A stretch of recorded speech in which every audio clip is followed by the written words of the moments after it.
আসসালামু আলাইকুম ওরহমতুল্লাহি ওবরাকাতুহ।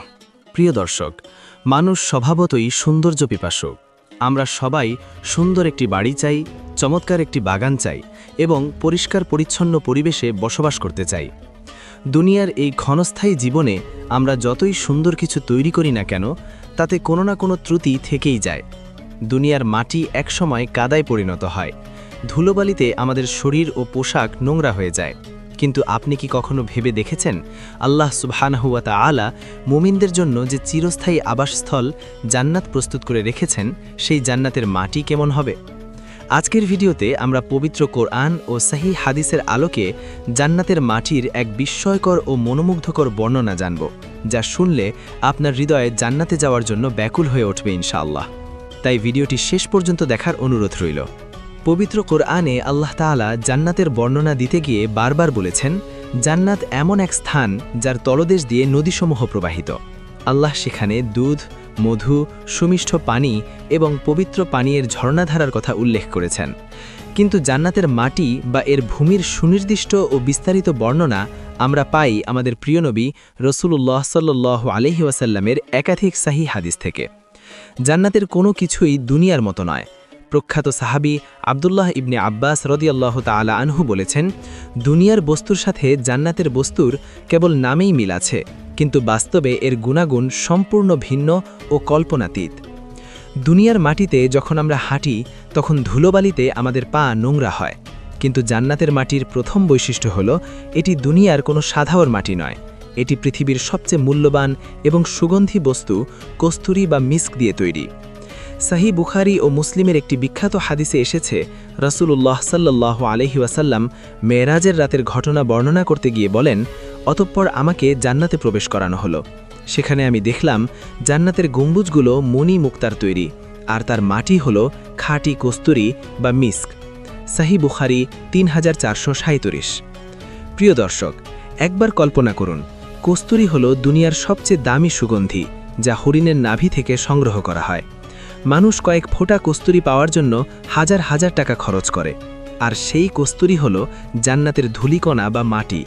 জান্নাতীরা যখন সেই মাটির ওপর দিয়ে হেঁটে যাবেন, তখন চারদিকে এক অনাবিল সুঘ্রাণ ছড়িয়ে পড়বে।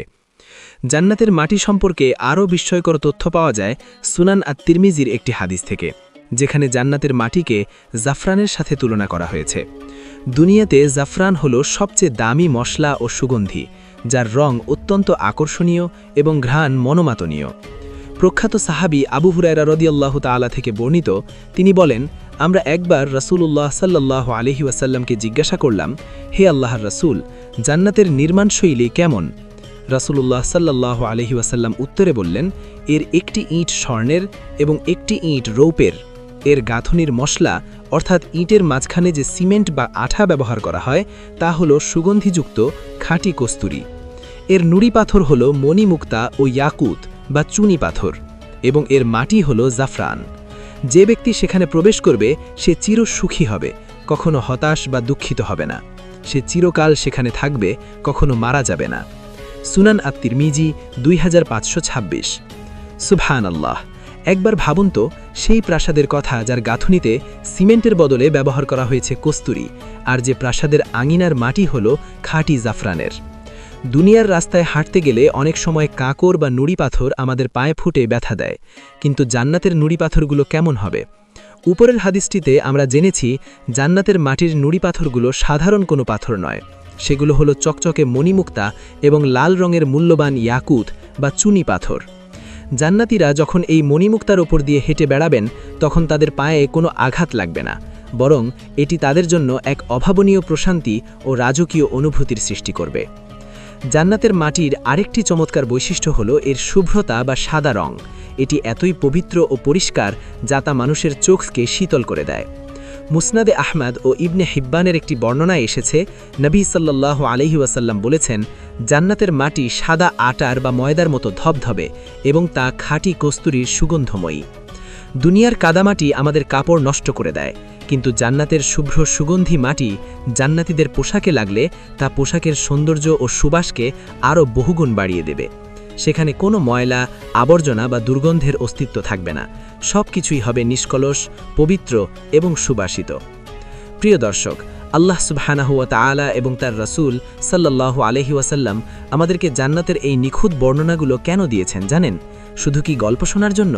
না, এই বর্ণনাগুলো দেওয়া হয়েছে যেন আমাদের অন্তরে জান্নাতের প্রতি তীব্র আকাঙ্ক্ষা বা শখ তৈরি হয়। দুনিয়ার এই ক্ষণস্থায়ী জীবনের দুঃখ, কষ্ট, বিপদাপদ এবং পরীক্ষার সময় আমরা যেন হতাশ না হই। যখন ফজরের সময় ঘুম থেকে উঠতে কষ্ট হবে, তখন জান্নাতের সেই জাফরানের মাটির কথা স্মরণ করবেন। যখন আল্লাহর রাস্তায় দান করতে মন চাইবে না, তখন জান্নাতের স্বর্ণ ও রৌপের ইটের কথা স্মরণ করবেন। দুনিয়ার সামান্য সুখের জন্য আমরা কতই না পরিশ্রম করি, অথচ আমাদের আসল বাড়ি, আমাদের চিরস্থায়ী ঠিকানা তো সেই জান্নাত, যার মাটি কস্তুরী ও জাফরানের তৈরি। আসুন আমরা দুনিয়ার মোহ ত্যাগ করে আল্লাহর সন্তুষ্টি অর্জনের মাধ্যমে সেই কাঙ্ক্ষিত জান্নাতের দিকে এগিয়ে যাই। আল্লাহ তাআলা আমাদের সবাইকে জান্নাতুল ফিরদাউসের সেই সুগন্ধিময় মাটিতে হাঁটার তৌফিক দান করুন। আমিন।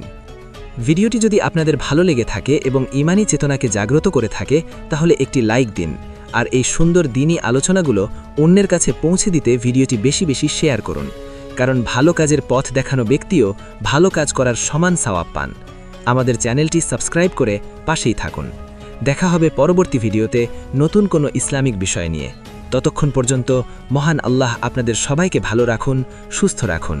আসসালামু আলাইকুম ওয়া রাহমাতুল্লাহি ওয়া বারাকাতুহু।